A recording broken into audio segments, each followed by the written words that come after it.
Rome, before the Capitol, the Senate sitting above. A crowd of people, among them Artemidorus and the soothsayer, flourish. Enter Caesar, Brutus, Cassius, Casca, Decius Brutus, Metellus Cimber, Trebonius, Cinna, Antony, Lepidus, Popilius, Publius, and others. Caesar to the soothsayer, the 15th of March is come. Soothsayer, yes, Caesar, but it has not yet gone. Artemidorus offering his letter, Hail Caesar, read this document. Decius Brutus offering Caesar another document. Trebonius would like you to read through at your leisure this his humble petition. Artemidorus, O Caesar, read mine first, because mine is a petition which affects you directly. Read it, great Caesar. Caesar, the things which concern me personally will be dealt with last. Artemidorus, don't delay, Caesar, read it straight away. Caesar, is this man insane? Publius to Artemidorus, get out of the way, man.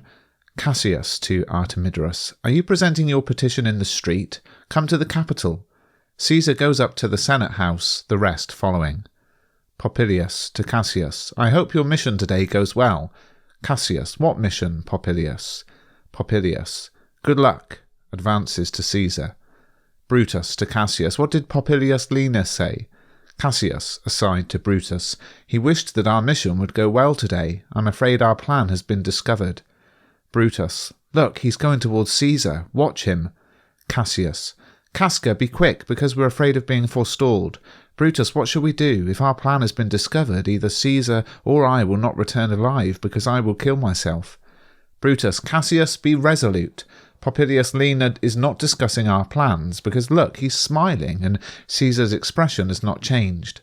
Cassius, Trebonius knows when to act, because look, Brutus, he's taking Mark Antony to one side. Exit Antony and Trebonius.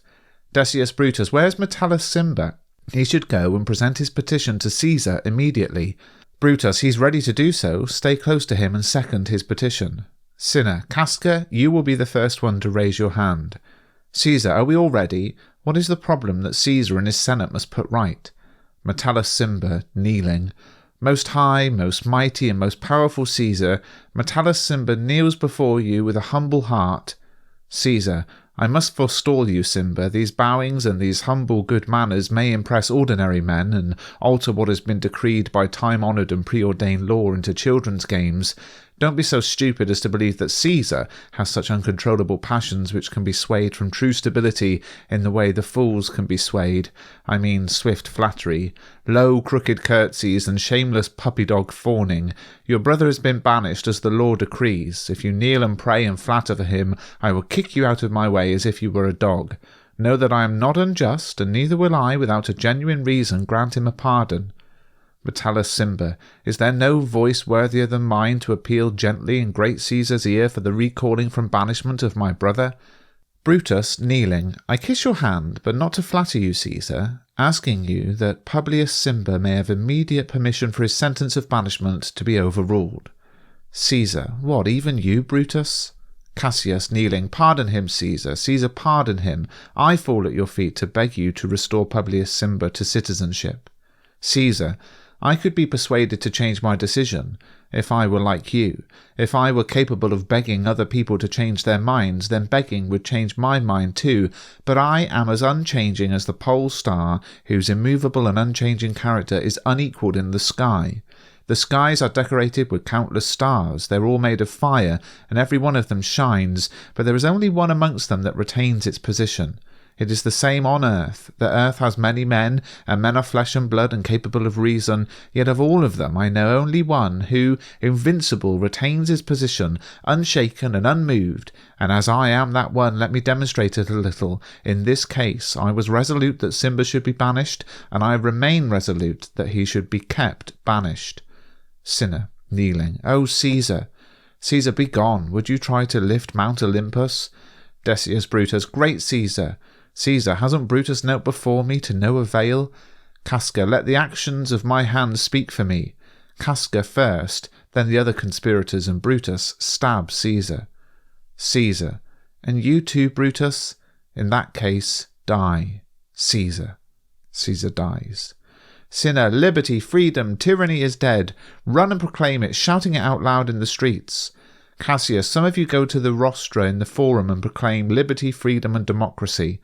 Confusion. Exit some citizens and senators.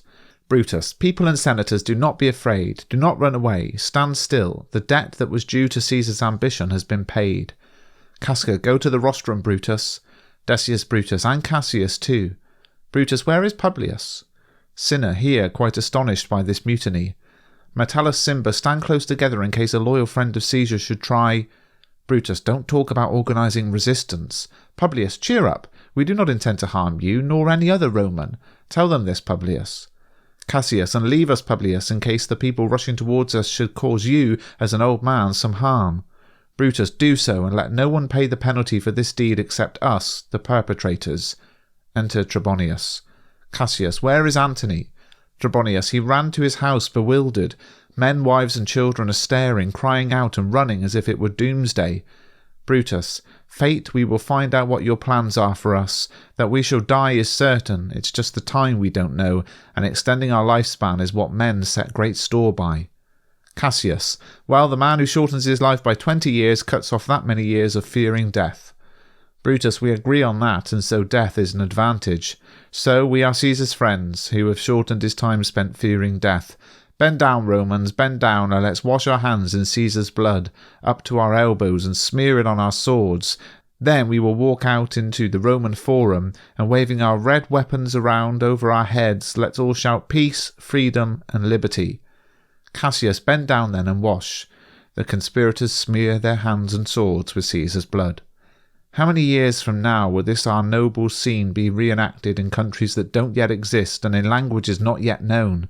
Brutus, how many times in the future shall Caesar be killed for entertainment in plays, he who now lies stretched out at the pedestal of Pompey's statue, worth no more than dust? Cassius, as often as it is reenacted, our party of men who united in conspiracy will be hailed as the men who gave their country freedom. Decius Brutus, well, shall we go out? Cassius, yes, every man shall go forward. Brutus will lead, and we will do honour to him, following behind with the boldest and best hearts of Rome. Enter Antony's servant. Brutus, wait a moment, who's this coming? It's a friend of Antony's. Antony's servant, kneeling. Brutus, my master told me to kneel like this. Mark Antony told me to bow low like this, and he told me to lie prostrate like this and say, Brutus is noble, wise, brave, and honest. Caesar was mighty, bold, royal, and loving. Antony loves Brutus and honours him. Antony feared Caesar, honoured him and loved him. If Brutus will grant that Antony may come to him safely and conclude that Caesar deserved to die, Mark Antony will love dead Caesar not nearly as much as living Brutus, but will follow the fortunes and affairs of noble Brutus through the difficulties of this still unknown set of circumstances with all true faith. This is what my master Antony says. Brutus, your master is a wise and valiant Roman. I have never thought of him any differently. Tell him, if it should please him to come here, he will be satisfied by my explanation, and oh my word, he will leave unharmed. Antony's servant, I'll go and get him at once. Exit. Brutus, I know that we shall have him as a friend. Cassius, I hope that we will, but I have a sense of foreboding and fear him, and my reservations always turn out to be uncomfortably close to what happens. Enter Antony. Brutus, but here comes Antony. Welcome, Mark Antony. Antony, O mighty Caesar, do you lie so low? Have all your conquests, glories, triumphs, and plunder been reduced to this? Farewell. I don't know, gentlemen, what you intend to do. Who else must be put to death? Who else you consider corrupt? If it is me, there is no hour as fitting as the hour of Caesar's death, nor no weapon worth even half as much as your swords, enriched with the noblest blood in the whole world. I beg you, if you have a grudge against me, then now, whilst your hands are reddened with the smell of steaming blood, go ahead and kill me. If I should live 1,000 years, I would not find myself any readier to die. No place would please me so much, no manner of dying more, than here beside Caesar, my life ended by you, the chosen masters of this new era. Brutus, O Antony, do not beg us to kill you, although now we must appear to you to be bloody and cruel because of our hands and the deed you see we've just done. You are seeing only our hands and the bloody business they have carried out. You don't see our hearts. They are full of pity for Caesar, but pity for the wrongs committed against Rome. Just as fire drives out fire, so pity for Rome has driven out our pity for Caesar and led us to kill him. But for you our swords have dull, blunt blades, Mark Antony, our arms whose strength appears cruel, and our hearts full of brotherly love embrace you with only kind love, good thoughts, and reverence. Cassius, your vote will be as strong as any man's in the assembling of a new government. Brutus, just be patient until we've calmed down the crowd who are beside themselves with fear, and then we will explain to you the reason why I, who loved Caesar, even as I stabbed him, have taken this course of action. Antony, I do not doubt your wisdom. Each one of you men, give me your bloody hand. First, Marcus Brutus, I will shake your hand. Now, Caius Cassius, I take your hand. Now, Decius Brutus, yours. Now, yours, Metellus, yours, Cinna. And my courageous Casca, yours. Last but not least, yours, good Trebonius. All of you are gentlemen. Alas, what can I say? My credibility is now standing on such slippery ground that you must judge me in one of two bad ways, as either a coward or a flatterer. Oh, it is true that I did love you, Caesar. If your spirit is looking down on us now, it must cause you even more anguish than your death to see your Antony making his peace, shaking the bloody hands of your enemies, most honourable in the presence of your dead body. If I had as many eyes as you have wounds, weeping as fast as your wounds stream with your blood, it would be more fitting than it would be for me to arrive at an agreement in terms of friendship with your enemies. Forgive me, Julius. At this place you were hunted down, brave dear.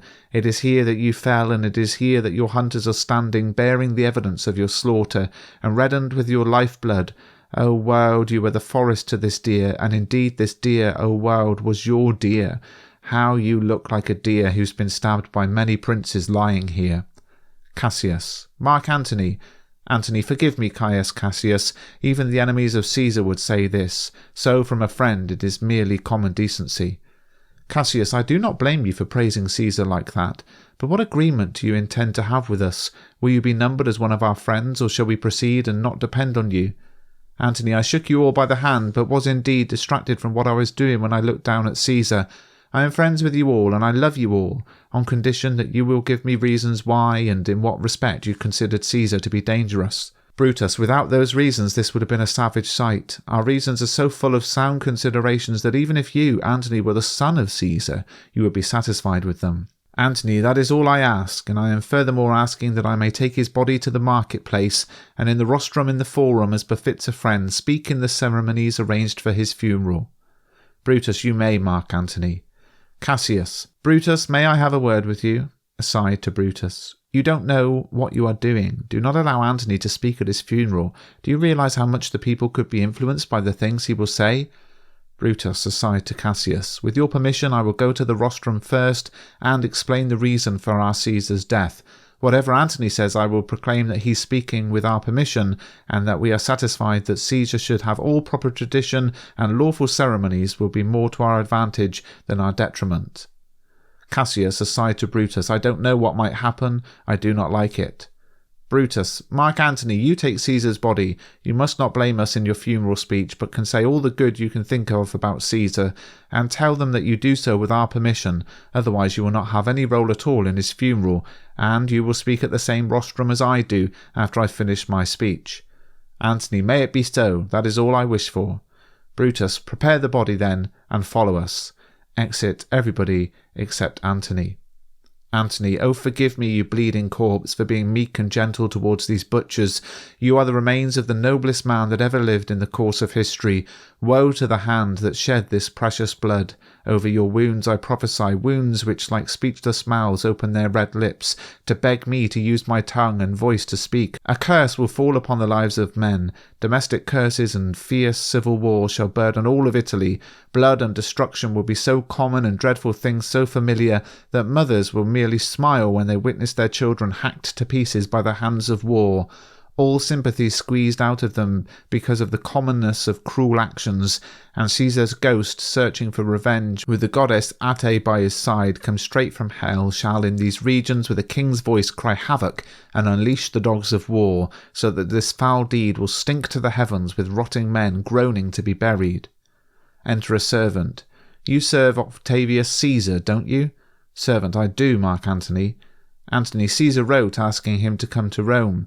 Servant, he received his letters, and he is coming, and he asked me to tell you this message. Seize Caesar's body. Oh, Caesar! Antony, your heart is big with sorrow. Take yourself aside and weep. Sorrow I see is contagious because my eyes, seeing those tears in your eyes, begin to overflow. Is your master coming? Servant, he is lodging tonight within 21 miles of Rome. Antony, report back to him quickly and tell him what has happened. Rome is now a mourning Rome, a dangerous Rome, not a Rome of safety for Octavius yet. Away with you and tell him so, but stay a while, don't leave until I've carried this corpse into the marketplace. There I shall test through my speech how the people react to the cruel actions of these bloody men. You shall communicate the result of my experiment accordingly to young Octavius. Help me, please. Exit with Caesar's body.